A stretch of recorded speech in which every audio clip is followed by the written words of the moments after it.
안녕하세요, 직거북입니다. 저는 확정급여형 퇴직연금, DB형이 기본으로 설정되어 있는 한 대기업 계열사에 재직 중입니다. 최근에 퇴직연금을 DB형에서 확정기여형 퇴직연금, 이하 DC형으로 변경하였습니다. 변경 절차를 진행하면서 인사팀과 면담도 진행했었는데요. 재밌게도 연혁이 오래된 회사임에도 불구하고 퇴직연금을 DB형에서 DC형으로 변경한 사람이 제가 유일한 사람이라고 합니다. 처음 그 말을 들었을 때 잘못된 선택을 한 건가? 하지 않는 것에는 좀 이유가 있지 않을까 하고 여러 생각이 들었습니다만 결국 당초 계획한 대로 변경 절차를 진행하기로 했습니다. 사실 처음에는 퇴직연금 자체에 대해서 아무런 생각이 없었습니다. 아직 30도 되지 않은 제게 퇴직연금은 너무도 먼 존재였거든요. 무엇보다 저는 퇴직연금이 그냥 퇴직 당시 근속연수와 급여라는 변수로만 결정되는 항목이라고 생각했습니다. 제 손으로 어떻게 통제할 수 있는 부분이 아니라 여기서 신경을 쓰지 않았던 것이죠. 그러다가 우연찮게 개인의 운용 성과에 크게 좌우되는 확정기여형 퇴직연금 DC형에 대해서 알게 되었습니다. 아마 대부분 아시겠지만 퇴직연금 DB형과 DC형 특징은 다음과 같습니다. 일단 DB형은 산출 방식이 퇴직 전 3개월 평균 임금에다가 근속연수를 곱한 것이고요. 이렇다 보니 연봉 상승률이 높은 산업이나 직군에 있을 경우 유리하고 또한 안정성을 중시하는 경우에 선호하는 타입입니다. 반면에 DC형은 산출 방식이 조금 특이합니다. 회사에서 연간 임금 총액의 12분의 1에 해당하는 적립금을 근로자의 퇴직연금 계좌에 넣어주고요. 근로자는 이 적립금을 스스로 운용을 해야 합니다.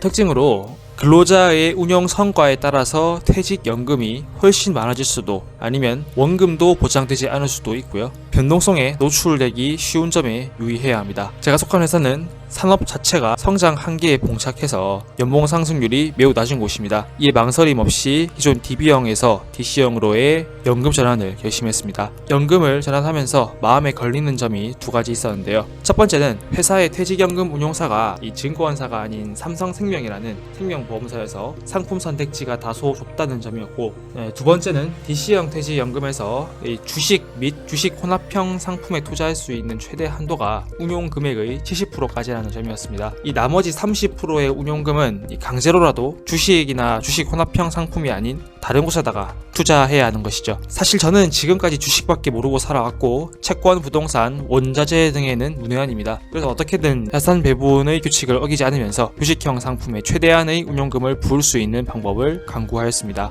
다행히도 상품 선택지가 좁은 생명보험사 내에서도 최대한 주식형 상품의 비중을 끌어올릴 수 있는 방법은 존재했습니다. 결론부터 말씀드리자면 저는 최초 매수 시에는 위험 자산 70%는 나스닥 100 지수를 추정하는 펀드로 채울 계획이고요. 나머지 안전 자산 30%는 주식 혼합형 TDF로 채울 예정입니다. TDF 조금 생소하실 수도 있는데요. TDF는 타깃 데이트 펀드가 정식 명칭으로 당초 구상했던 주식형 상품의 비중을 극대화한 퇴직연금을 구상하기 위한 필수 상품입니다. TDF는 시간의 흐름에 따라 펀드 내 주식과 채권의 비중이 자동으로 조절되는 펀드인데요. 예를 들어서 TDF 2050 펀드가 있다고 가정합시다. 이 펀드는 2050년에 은퇴하는 사람을 대상으로 한 펀드이며 지금 당장은 주식형 상품의 비중이 현저히 높은 반면 2050년에 가까워짐에 따라 채권의 비중이 점차 상승하게 되는 것입니다. 비록 운용 보수의 압박이 조금 있긴 합니다만 대안이 없으니 그나마 운용 보수가 낮은 상품을 선택하는 것이 최선이라고 여겨집니다. TDF에 대한 개념은 대충 잡혔는데 그래도 TDF가 어떤 상품들로 구성되어 흘러가는지도 알고 싶으실 겁니다. 사실 저도 이 부분에 대해서 깊게 분석해보지는 않았는데요. 제가 평소에 좀 관심 있게 보고 있던 모 증권사의 TDF에 대해서 간단하게만 알아보도록 하겠습니다. 좀 주의하실 게 단순히 제가 그냥 관심 목록에 담아두었던 TDF지 매수 결정을 내린 TDF는 아닙니다. 각자 본인이 속한 운용사에서 선택 가능한 TDF 상품들을 살펴보시고 가장 맞는 TDF를 골라보시기 바랍니다. 네, 지금 보시는 바와 같이 제가 평소에 보고 있던 TDF의 자산 구성인데요. 제일 상위 비중 서너 가지 종목들만 알아보도록 하겠습니다. 일단 첫 번째 뱅가드 토탈 인터내셔널 스톡은 글로벌 우량주에 투자하는 펀드입니다. 여기선 비중이 26.95%로 가장 큰 비중을 차지하고 있습니다.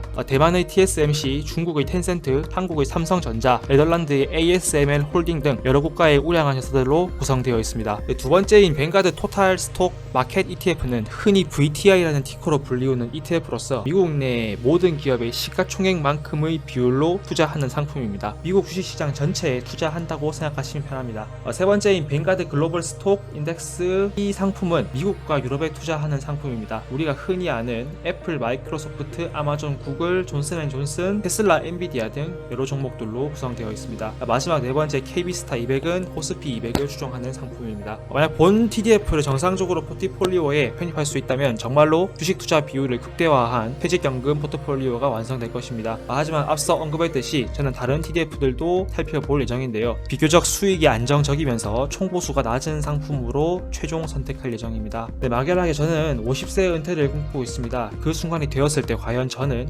2022년의 선택을 후회하고 있을지 신의 한 수였다고 칭찬할지 궁금하네요. 이전에 소개드렸던 자체보험과 유사하게 미국 시장의 장기 우상향을 전제로 하고 변동성을 견딜 수 있는 멘탈 관리가 꼭 필수인 그런 운용 방식입니다. 모두들 성투하시고요. 오늘 행복한 하루 되시기 바랍니다. 감사합니다.